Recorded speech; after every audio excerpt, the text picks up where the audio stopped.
Selamat berjumpa kembali dalam serial mata kuliah penganggaran. Pada kesempatan kali ini kita akan membicarakan mengenai perencanaan bahan mentah.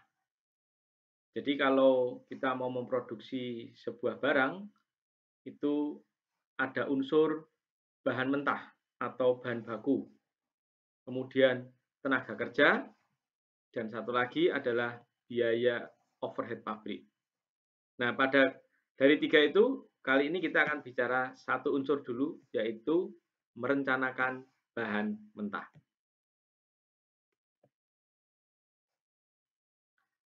Perencanaan bahan mentah itu dilakukan setelah perencanaan penjualan dan perencanaan produksi.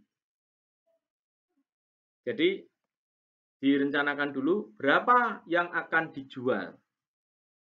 Kemudian dari berapa yang akan dijual, kita bisa membuat perencanaan berapa yang akan diproduksi. Ya, berapa yang akan diproduksi. Maka nanti juga ada kaitannya dengan membuat perencanaan persediaannya.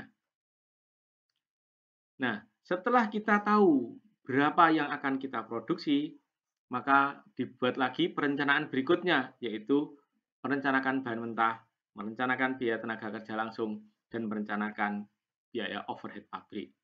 Kali ini kita akan bicarakan satu sisi, yaitu di sini, merencanakan bahan mentah. Tentunya sekali lagi, merencanakan bahan mentah, salah satu dasar atau data dasarnya adalah dari perencanaan penjualan dan perencanaan produksi, termasuk juga perencanaan persediaan. Ada beberapa hal yang harus kita pecahkan dalam membuat perencanaan bahan mentah. Pertama, apa saja jenisnya? Kalau misalnya kita akan membuat sebuah t-shirt, maka bahan mentahnya adalah kaos t-shirt, benang, kancing kalau misalnya ada kancingnya. Kemudian butuh berapa per periode? Butuh berapa per periode? Kemudian berapa yang perlu dibeli per periode? Oh, butuhnya 100, yang harus dibeli adalah 70. Kenapa? Karena saya akan nyimpen, atau yang harus dibeli adalah 120 karena saya harus nyimpen berapa? Berapa yang perlu dibeli per periode? Berapa yang perlu disimpan? Dan berapa uang yang harus disiapkan? Untuk itu, kita harus memahami juga atau kita harus mengetahui juga, yaitu standar pemakaian bahan per produk atau standard usage rate, SUR, standard usage rate. Misalnya begini, dalam satu t-shirt, dalam satu buah t-shirt, saya memerlukan kain katun sebanyak 1 meter. Berarti standar untuk satu produk adalah 1 meter. 1 meter ini adalah standar usage rate. Terus adalah berikutnya bagaimana model pembelian yang efisien. Beli pada saat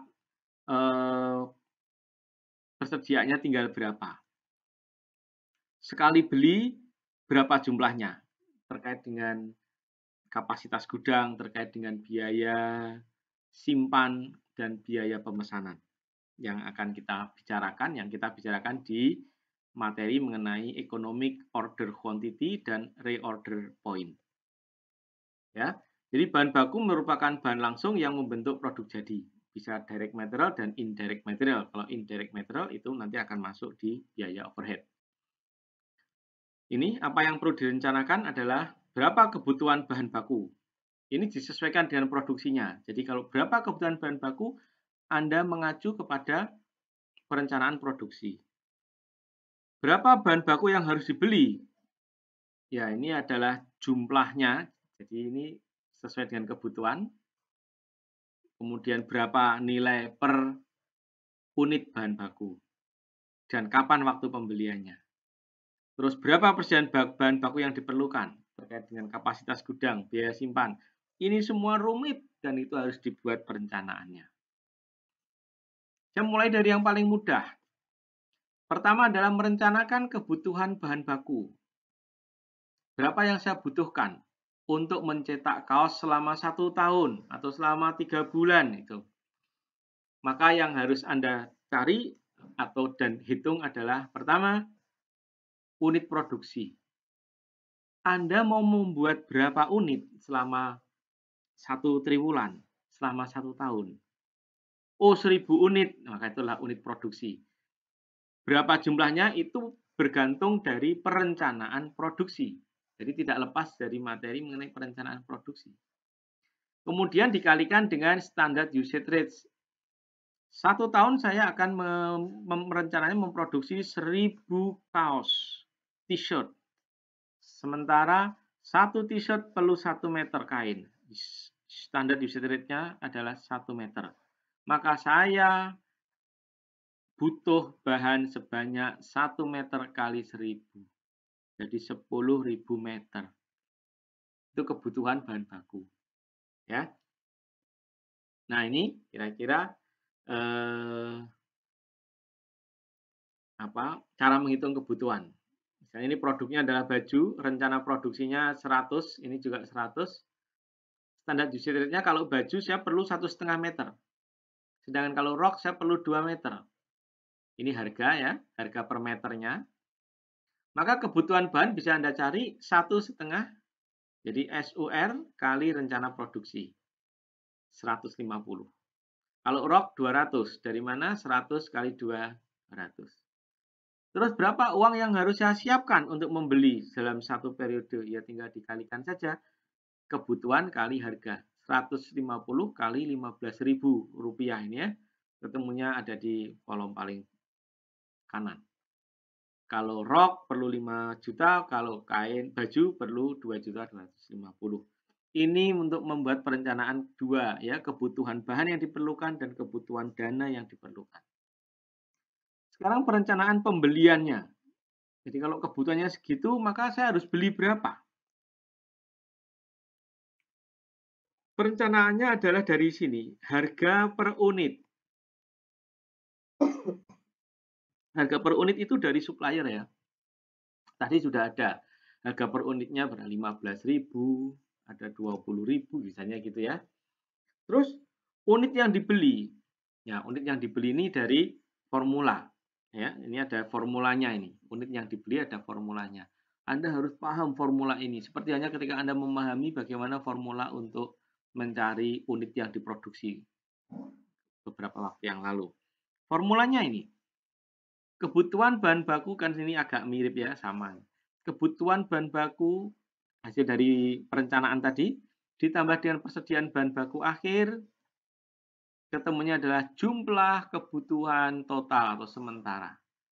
Dikurangi dengan persediaan bahan baku awal, maka ketemunya adalah unit bahan baku yang dibeli. Unit bahan baku yang dibeli. Nah, ini contoh. Ini aplikasi dari contoh itu. Ini perencanaan. Misalnya pada periode pertama, kedua, ketiga. Ini periode, ini kebutuhan bahan bakunya. Hasil dari perencanaan ya. 15, 19. Ini contoh sudah ada datanya, hasil dari perhitungan. Persediaan awal dan persediaan akhir itu dari perencanaan produksi. Jadi perencanaan produksi kemarin Anda sudah bisa membuat bagaimana merencanakan persediaan awal dan persediaan akhir. Setelah itu ini kebutuhan sementaranya. Ya, kebutuhan sementaranya kan dari kebutuhan ditambah dengan persediaan akhir sama dengan 17.000. Dikurangi dengan persediaan awal sama dengan 16.000. Ya, jadi ini kebutuhan sementara, ini unit yang dibeli. Jadi ini adalah unit yang akan dibeli. Terus dikalikan dengan rupiahnya. Nah,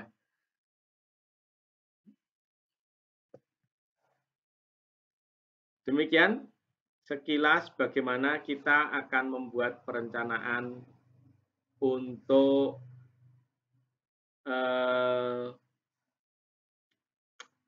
persediaan, kemudian untuk pembelian bahan baku, kebutuhan bahan baku.